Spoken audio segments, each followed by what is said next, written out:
Cet hiver, je me suis rendue aux Philippines pour célébrer le mariage de deux bons amis.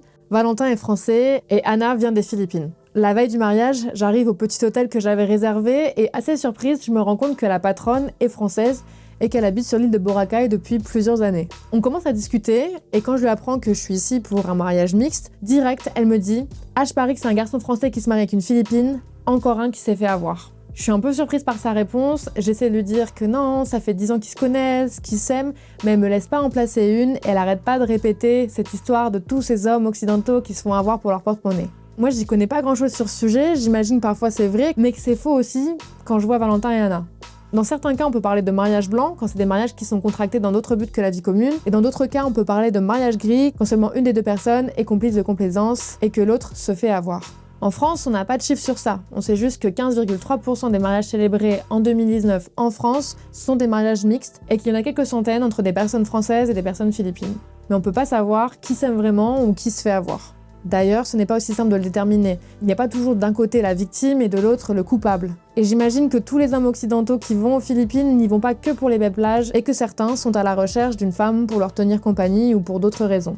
Alors le discours de la dame de ce petit hôtel, avec d'un côté l'homme qui est la victime et de l'autre la femme qui est la coupable, ça colle pas toujours avec la réalité. Mais ce qui nous intéresse dans cet épisode, c'est de comprendre le poids de ce cliché, parfois vrai, parfois faux, dans la vie d'un couple franco-philippin. Alors j'ai proposé à Anna et Valentin de venir dans cet épisode pour nous parler de leur histoire, de l'amour sans frontières, de la distance, des différences culturelles et aussi des poids des préjugés sur leur couple. Dans Immigration sans tabou, des personnes qui n'ont pas vécu l'immigration posent les questions que l'on n'ose pas toujours poser à des personnes qui l'ont vécu pour enfin dépasser les clichés et briser les tabous. Alors dans cet épisode, Anna et Valentin vous répondent à toutes les questions de Anna, une autre Anna, sur le mariage mixte entre la France et les Philippines. Je suis Jeannette, la fondatrice de Common Media, le média qui vous donne les clés pour mieux comprendre l'immigration, et je vous laisse avec Anna et Valentin et l'autre Anna. Très bonne écoute. Salut, je suis hyper contente de vous rencontrer et je sais juste de vous que Valentin, toi, t'es originaire de France et toi, Anna, des Philippines. Oui. Et donc, je suis contente de vous poser toutes mes questions aujourd'hui. Je voulais savoir un peu comment ça s'est passé votre rencontre, où est-ce que vous vous êtes rencontrés et quels souvenirs vous en avez. Bonjour Anna, déjà on est très content d'être là et de pouvoir répondre à tes questions. Alors comment on s'est rencontrés ? Moi j'étais en première année d'école d'ingénieur et à la fin de cette première année j'ai fait un stage aux Philippines à Manille, dans une boîte qui n'existe plus aujourd'hui. J'ai fait un stage de 2 mois et demi. Anna était stagiaire aussi aux Philippines, donc à Manille, elle habitait là-bas. Dans la même entreprise ? Dans la même entreprise. Okay. Ouais. Et en fait, c'est ça, on s'est rencontrés là-bas. Elle était... tu travaillais dans la data, c'est ça, toujours ? Oui, j'étais au mon stage de fin de mes études à Manille et je travaillais sur le département de data. Et donc, ouais, on s'est rencontrés là-bas. J'ai commencé à la draguer un peu. Elle était très, très, très timide au début. Et ensuite, j'étais entreprenant et j'ai vu qu'il y avait une fille très intelligente et très, très belle derrière cette fille timide. Et toi, Anna, c'était quoi ta première impression en rencontrant Valentin ? En fait, au bureau, quand ils ont dit qu'il y a un nouveau stagiaire français, Valentin est déjà un talk of the town au bureau. Et au début, pour moi, je n'ai pas aimé parce que je trouve que pourquoi on donne un traitement de faveur à cette Française parce qu'elle est blanc, elle est grand, aux yeux bleus. Mais quand j'ai commencé à le connaître, mes premières impressions de Valentin, que c'était un mec très ouvert à découvrir de nouvelles choses. C'est pour ça qu'il était à Manille. Et il était très sympathique avec tout le monde. Il n'avait pas du tout le superior complexity que je manquais au début. Et les débuts de votre relation, ça s'est passé comment ? Est-ce que vous avez senti des barrières au niveau de la langue, au niveau de la culture ? Alors, moi, plus au niveau de la langue, parce que mon anglais à 19 ans, il était basique. Enfin, j'avais juste l'anglais que j'avais appris à l'école, quoi. Donc, je baragouinais, j'essayais de me faire comprendre tant bien que mal.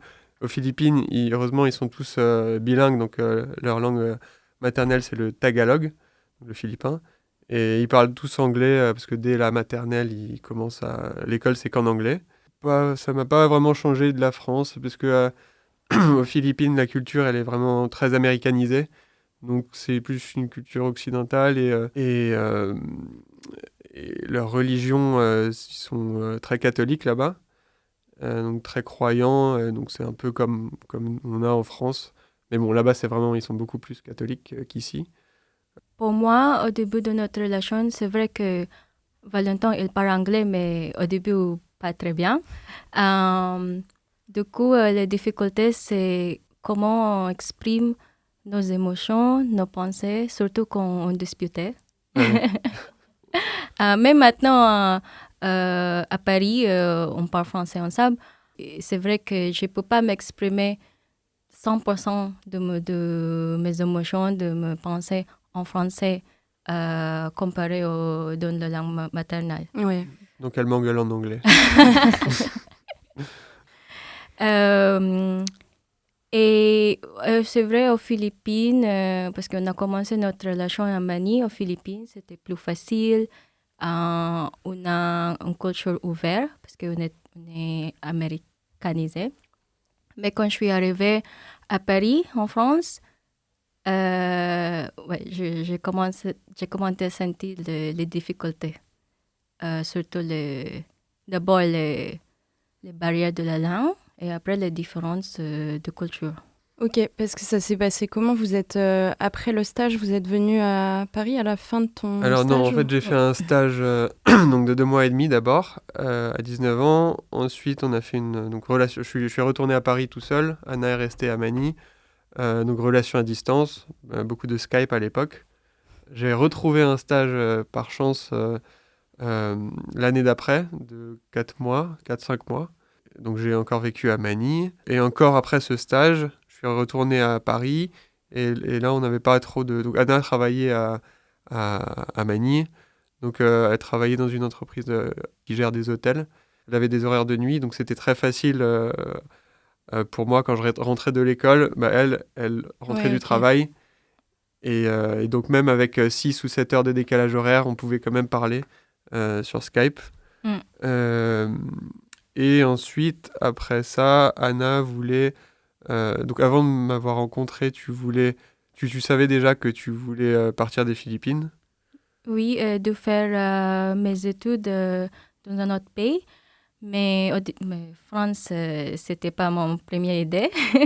C'est après que j'ai rencontré Valentin que, en fait, pourquoi pas France? Tu voulais aller dans... T'avais quoi comme idée Plutôt à Singapour ou Australie ou Canada.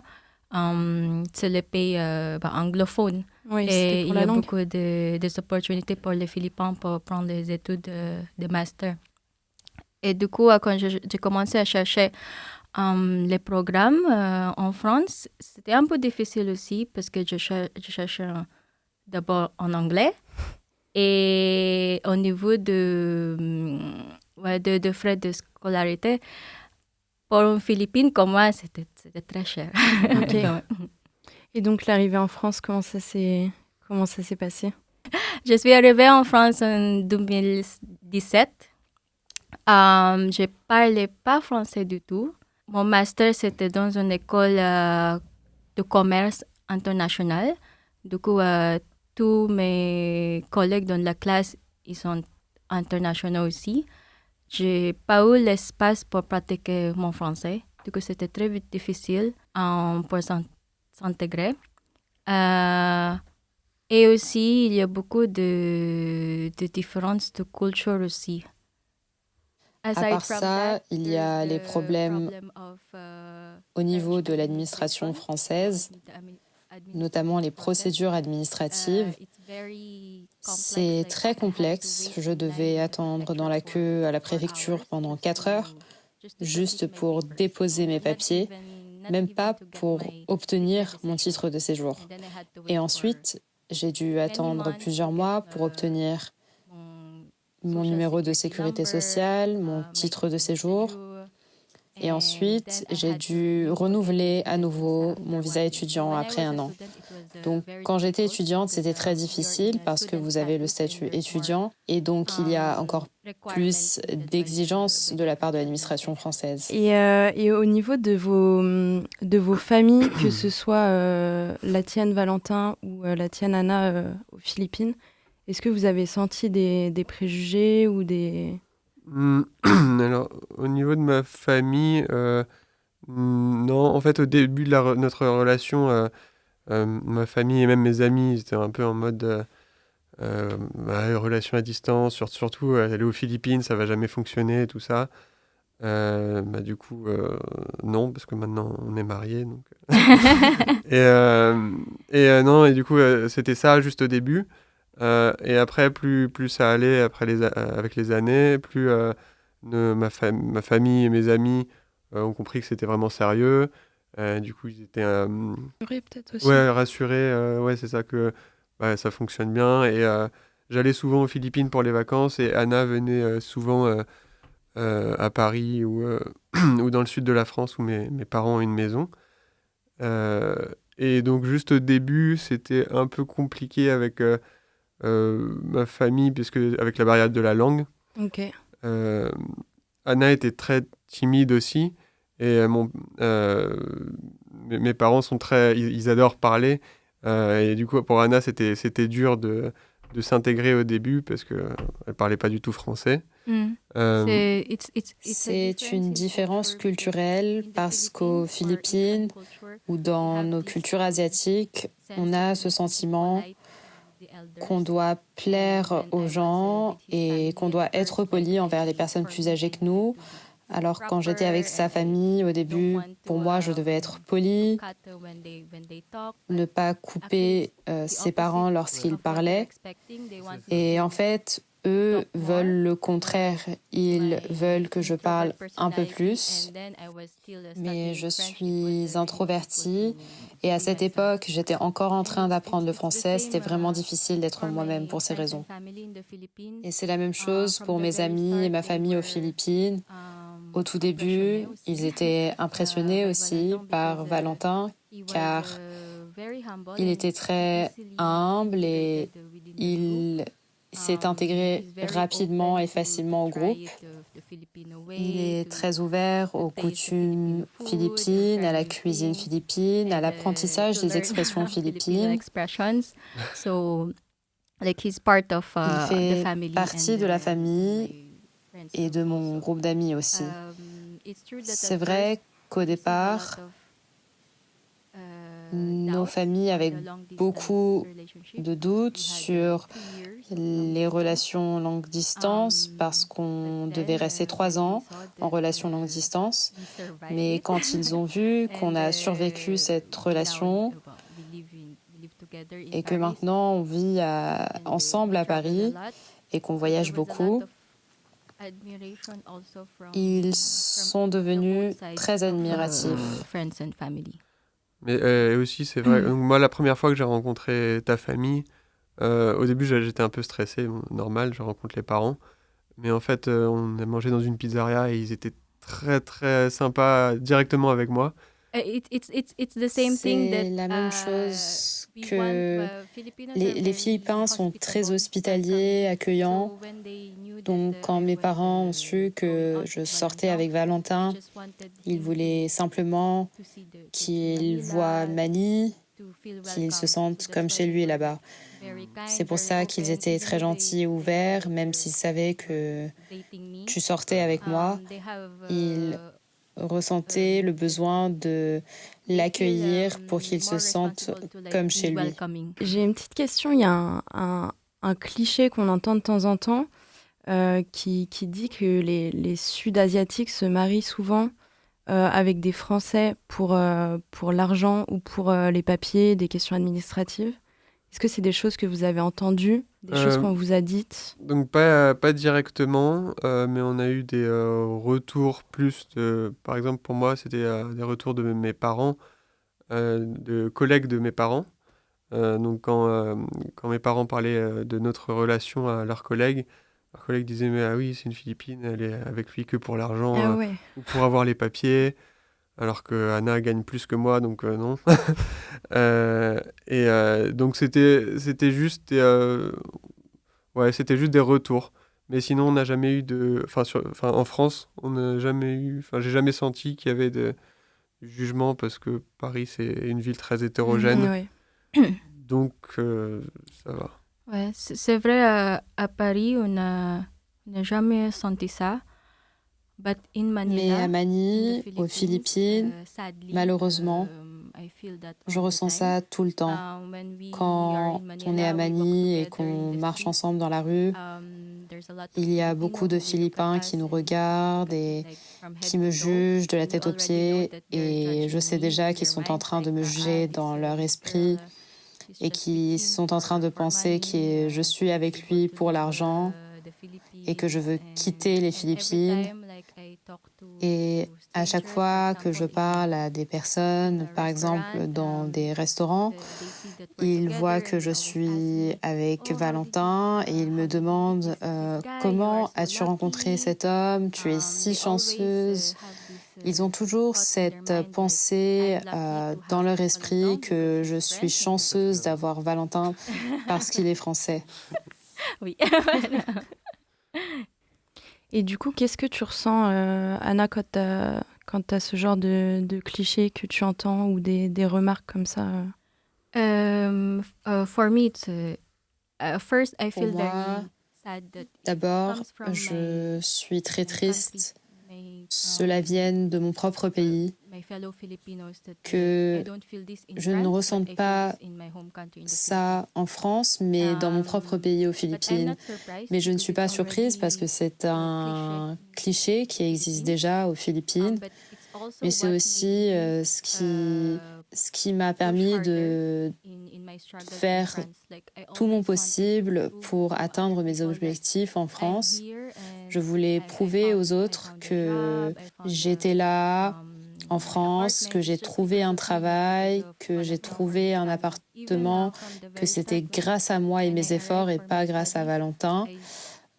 Même quand j'étudiais, je ne voulais pas que les gens pensent que c'était la famille de Valentin qui avait payé pour mes études ou pour mon vol. J'ai payé pour chacune de ces choses. It was a struggle, but c'était un réel challenge, mais c'est ce qui m'a permis de faire tout mon possible pour surmonter les difficultés à Paris. Moi, aux Philippines, du coup, parfois, je remarque pas. Parce que moi, quand je suis aux Philippines, je marche dans la rue, je suis content, c'est les vacances. Et ensuite, Anna, juste après, elle me dit « Ah, t'as vu comment ils nous ont regardés, tout ça ?» Mais du coup, ça se passe plus dans les quartiers pauvres, moyens de Manille. Dans les quartiers riches, beaucoup moins, parce que ils sont habitués. Ouais, il y a plus d'occidentaux.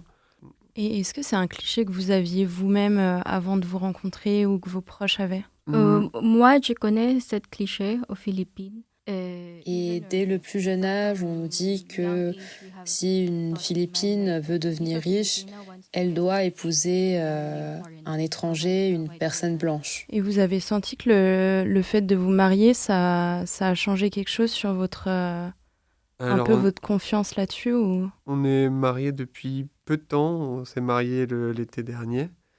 Non, pas l'été dernier. On est en février. Merci. Et donc, pour l'instant...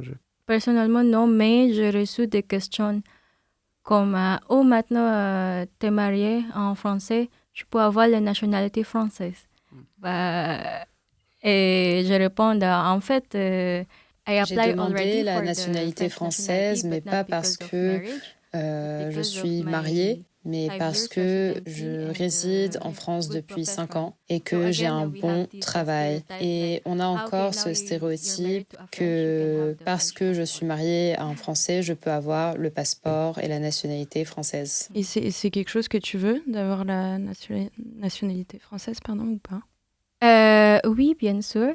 Maintenant, je me sens bien intégrée en France. Et aussi, je suis fière de moi de, de, devoir apprendre la langue française. Parce qu'avant, je suis arrivée en France avec zéro français. Et j'habite maintenant à Paris pendant 6 ans. Ça passe vite quand même. Et j'adore la France. C'est un beau pays. Et maintenant, la famille de Valentin et les amis de Valentin, c'est ma famille et c'est mes amis. Est-ce que vous avez des leçons ou des choses que vous avez retenues sur... des conseils en fait que vous voudriez donner à des couples interculturels Moi, le premier que je vois là, c'est quand on était ensemble, donc en relation à distance, on avait toujours un objectif pour le futur. Et donc en fait, à chaque fois, on se mettait des comptes à rebours. On se voit dans 7 mois, on se voit dans 8 mois, je sais pas. Donc ouais, on avait toujours un but final. Et donc le but ultime, au début de notre relation, c'était justement que Anna vienne faire ses études à Paris. Et ensuite, on verrait comment ça se passe. Pour moi, la chose la plus importante dans les couples interculturels, c'est la communication. Parce que on grandit dans 2 cultures différentes, alors on ne pense pas de la même façon tout le temps. On a aussi des valeurs différentes. Alors quand on se dispute, il faut être patient et vraiment communiquer avec l'autre et expliquer pourquoi tu penses de telle manière et trouver un terrain d'entente. Un autre conseil serait d'être ouvert parce que votre partenaire vient d'une culture différente et vous devez comprendre sa culture. Ce n'est pas simplement sa culture, mais c'est aussi la culture de sa famille et de ses amis. Et quand vous allez dans un pays, dans un autre pays, vous devez être ouvert, vous devez aussi communiquer et aussi être compréhensif avec votre partenaire. Et oui, aussi, oui, comme tu dis, d'être ouvert. Donc, c'est-à-dire que quand Anna elle est venue en France la première fois, elle a goûté nos spécialités françaises, donc nos fromages, notre vin, tout ça. Ma famille voulait tout lui faire goûter. Au début, Anna savait pas comment manger avec une fourchette et un couteau, parce qu'aux Philippines, ils mangent avec une fourchette et une cuillère. Donc, en fait, quand ils mangent un steak, en fait, ils le déchiquetent avec la fourchette et la cuillère, alors que nous, on le coupe. Et, et donc, je me souviens qu'au début, mon père se moquait un peu d'Anna, parce que Anna savait pas quoi faire avec son couteau. Et donc voilà, donc essayer les spécialités des pays, donc là, de la France et des Philippines. Donc moi, quand j'étais aux Philippines, j'ai essayé les baloutes. C'est un embryon de canard, donc en fait c'est un œuf. Quand tu le casses, tu as un embryon de canard que tu gobes, et donc tu vois le bec, les pattes. Il y a une grosse partie de jaune qui ressemble à à un jaune d'œuf, mais quand même. Donc ça c'est plus street food. Donc ils mangent pas tout ça là-bas, mais c'est un truc de connu, puisque c'est assez... quand on le voit, on s'en souvient, quoi. Oui. et non, et sinon, sinon à part ça, la cuisine philippine, pour moi, c'est la meilleure. Et en fait, c'est vraiment la meilleure chose, être dans un couple interculturel, parce qu'on découvre de nouvelles choses et on peut explorer de nouvelles choses. J'avais une amie qui était venue à Paris pour un mariage. Une soirée après, avec tous nos amis à Paris, et elle avoue comment, apparemment, j'ai une autre personnalité à Paris. Et du coup, elle a dit à mes amis aux Philippines, en fait, Anna est différente quand elle est à Paris avec ses amis à Paris. Du coup, elle avoue une différente Anna. Et pourquoi tu penses qu'il y a cette différence?